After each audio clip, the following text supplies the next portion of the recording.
Hi friends, welcome to Nisha's home cooking.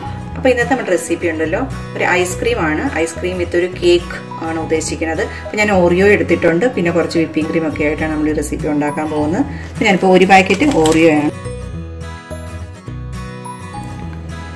ഇതിനകത്ത് 5 biscuits ഞാൻ മാറ്റി വെക്കുവാണ്, ബാക്കി എടുക്കുന്നുള്ളൂ. കാരണം നമുക്കിത് ഐസ്ക്രീമിനകത്ത് ഇടാനും വേണം.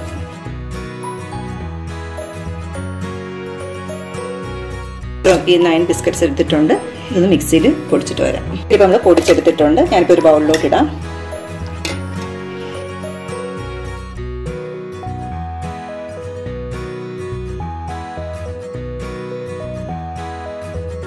ബട്ടർ എടുത്തിട്ടുണ്ട്. ഇതിപ്പോൾ ഒരു 50 ഗ്രാം ബട്ടറാണ്. ഇത് നമുക്ക് മെൽറ്റ് ആക്കി എടുക്കാം. അതുപോലെ തന്നെ ഒരു 50 ഗ്രാം മിൽക്ക് കോമ്പൗണ്ടും എടുത്തിട്ടുണ്ട്. ഇതൊന്ന് മെൽറ്റ് ചെയ്തെടുക്കണം. ഇത് മെൽറ്റ് ചെയ്യാനായിട്ട് നമുക്കൊന്ന് കട്ട് ചെയ്തെടുക്കാം. നമ്മുടെ ബട്ടർ മെൽറ്റ് ആക്കി എടുത്തിട്ടുണ്ട്. മിൽക്ക് കോമ്പൗണ്ട് മെൽറ്റ് ചെയ്തെടുത്തിട്ടുണ്ട്. ഇത് ഈ മൈക്രോവേവിൽ 30 സെക്കൻഡ്സ് ആണ് വെച്ചത്. അത് കഴിഞ്ഞിട്ട് ഇളക്കിയപ്പോൾ ഇതുപോലെ വന്നിട്ടുണ്ട്, കാരണം പാത്രവും ചൂടായതാണല്ലോ. അപ്പം ഇനി അടുപ്പത്താണെങ്കിൽ നമ്മൾ ചൂടുവെള്ളത്തിൽ വെച്ചിട്ട് ഇങ്ങനെ ചെയ്താലും നമുക്കിതുപോലെ തന്നെ മെൽറ്റ് ചെയ്ത് കിട്ടുന്നതായിരിക്കും. അപ്പം നമുക്ക് എല്ലാം കൂടി ഒന്ന് ഈ പൊടിച്ചു വെച്ചിരിക്കുന്ന ബിസ്ക്കറ്റിലോട്ട് ഒഴിച്ച് മിക്സ് ചെയ്യാം.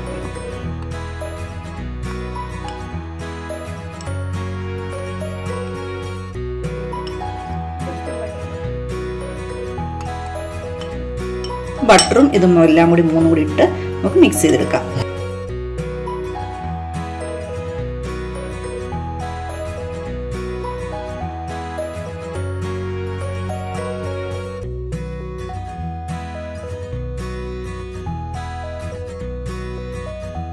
നമ്മുടെ നല്ലപോലെ മൂന്നും കൂടി മിക്സ് ചെയ്തെടുത്തിട്ടുണ്ട്.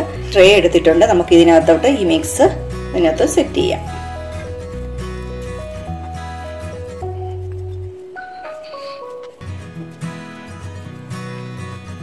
ഇതേ ഉണ്ടോ, ഇതുപോലെ നല്ലപോലെ മിക്സ് ചെയ്ത് ഇപ്പോൾ നല്ല ലെയർ ആയിട്ട് സെറ്റ് ആക്കി വെച്ചിട്ടുണ്ട് ഒരു കേക്കിന്. അപ്പം നമുക്ക് ഇനി ഇതൊരു ഫ്രിഡ്ജിൽ വെച്ചിട്ട് ഒരു 10-15 മിനിറ്റ് നമുക്ക് ഫ്രിഡ്ജിൽ വെച്ചിട്ട് വേണം അടുത്ത അതിൻ്റെ പുറത്തേക്ക് സെറ്റ് ചെയ്യാനായിട്ട്. അപ്പോൾ ഞാനിതൊരു 15 മിനിറ്റ്സ് ഫ്രിഡ്ജിൽ വെക്കാൻ പോവുക. നമുക്ക് ഐസ്ക്രീം തുടങ്ങാം. ഐസ്ക്രീം ഇപ്പം ഞാൻ ഒരു ബൗൾ എടുത്തിട്ട് 1 കപ്പ് വിപ്പിംഗ് ക്രീം എടുത്തിട്ടുണ്ട്.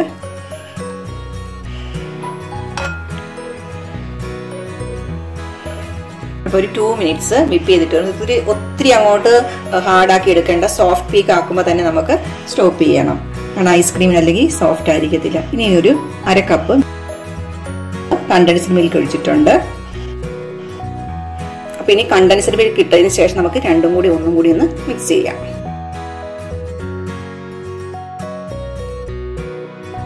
രണ്ടും കൂടി മിക്സ് ചെയ്ത് അടിച്ചെടുത്തിട്ടുണ്ട്. ഇനി നമുക്ക് ഇതിനകത്തോട്ട് കുറച്ച് ഇവിടെ നമ്മൾ എടുത്തു വെച്ചിരിക്കുന്ന ഒരു ഓറിയോ ബിസ്ക്കറ്റ് ഉണ്ട്. അത് നമുക്ക് പൊടിച്ചതിനകത്തോട്ട് ഇടാം. ഒത്തിരി പൊടിയാക്കണ്ട, ജസ്റ്റ് ഒന്നിങ്ങനെ പീസസ് ആക്കിയിട്ട് ഇതിനകത്തോട്ട് ഇടാം. നമ്മളിത് ഈ ഒരു ഭാഗത്തിന് പൊടിച്ചെടുത്തിട്ടുണ്ട്. അപ്പോൾ ഒത്തിരി അങ്ങ് പൊടിയാണ്ട് ഇടയ്ക്കൊന്ന് കടിക്കാൻ കിട്ടണ നല്ലതല്ലേ. അപ്പോൾ നമ്മൾ ഇത്ര എടുത്തിട്ടുള്ളൂ. അപ്പോൾ നമുക്കിതും കൂടി ഇത് മിക്സിലോട്ട് ഇട്ടിട്ട് നന്നായിട്ട് മിക്സ് ചെയ്യാം. നമ്മളിത് ഉണ്ടോ, ഇനിയിപ്പോൾ ഞാൻ അടിച്ചില്ല, നമ്മൾ ജസ്റ്റ് ഒരു സ്പാച്ചുല വെച്ചിട്ട് ഇതിനെ ഒന്ന് മിക്സ് ചെയ്ത് എടുത്താൽ മതി.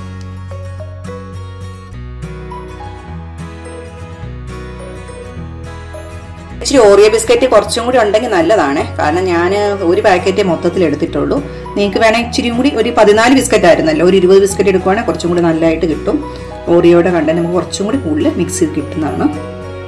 നമ്മളിപ്പോൾ നേരത്തെ എടുത്തു വെച്ചിരുന്ന ബിസ്ക്കറ്റ് ഇപ്പം നമുക്ക് റെഡിയാക്കി എടുത്തുകൊണ്ട് വന്നിട്ടുണ്ട്. ഇനി നമുക്ക് ഇതിനകത്തോട്ട് വേണം ഈ ഉണ്ടാക്കിയ മിക്സ് വെക്കാനായിട്ട്.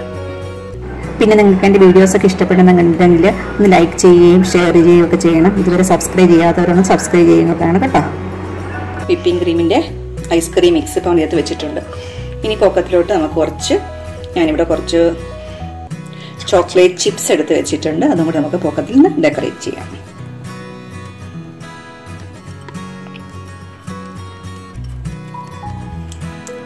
അപ്പം നമുക്ക് നന്നായിട്ട് ഇതിൻ്റെ പൊക്കത്തിൽ ചിപ്സൊക്കെ ഇട്ടിട്ടുണ്ട്. ഇനി ഒരു 6 to 8 hours ഫ്രീസറിൽ വെച്ച് നമുക്കിത് എടുക്കാം.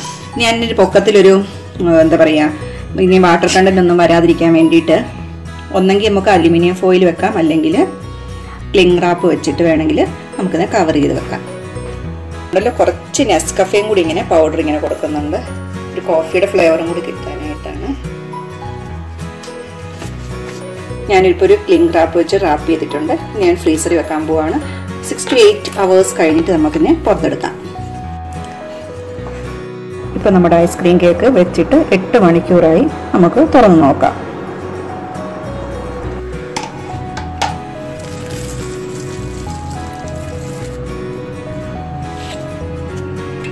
ഇപ്പം നമ്മുടെ ഐസ്ക്രീം കേക്ക് റെഡി ആയിട്ടുണ്ട്. നമുക്കിതൊന്ന് മുറിച്ച് നോക്കാം. ഞാനിപ്പോൾ ഐസ്ക്രീമിന്റെ സ്കൂപ്പായിട്ടല്ല എടുക്കുന്നത്, ഞാനൊരു പീസായിട്ട് തന്നെ എടുക്കാനായി.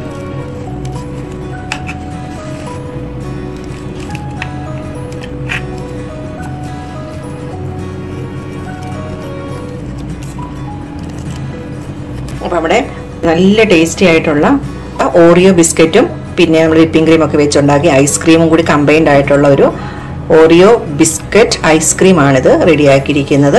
അപ്പോൾ നിങ്ങളെല്ലാവരും ഇതുപോലെ ട്രൈ ചെയ്ത് നോക്കുക. നല്ല ടേസ്റ്റാണ്. താഴെ നമ്മളൊരു എന്താ പറയുക, ശരിക്കും പറഞ്ഞാൽ ഒരു ബ്രൗണിയുടെ ടേസ്റ്റും അതുപോലെ ഒരു ഐസ്ക്രീമിൻ്റെ ടേസ്റ്റും കൂടി ആയിട്ടാണ് വന്നിരിക്കുന്നത്. ഈസിയാക്കി ഉണ്ടാക്കിയെടുക്കാവുന്നതാണ്. അപ്പോൾ നിങ്ങളെല്ലാവരും ഒന്ന് ട്രൈ ചെയ്ത് നോക്കുക. എന്നിട്ട് നിങ്ങളുടെ ഫീഡ്ബാക്കൊക്കെ അറിയിക്കുക. Thank you for watching. പുതിയൊരു വീഡിയോ ആയിട്ട് കാണുന്നവരെ എല്ലാവർക്കും ബൈ.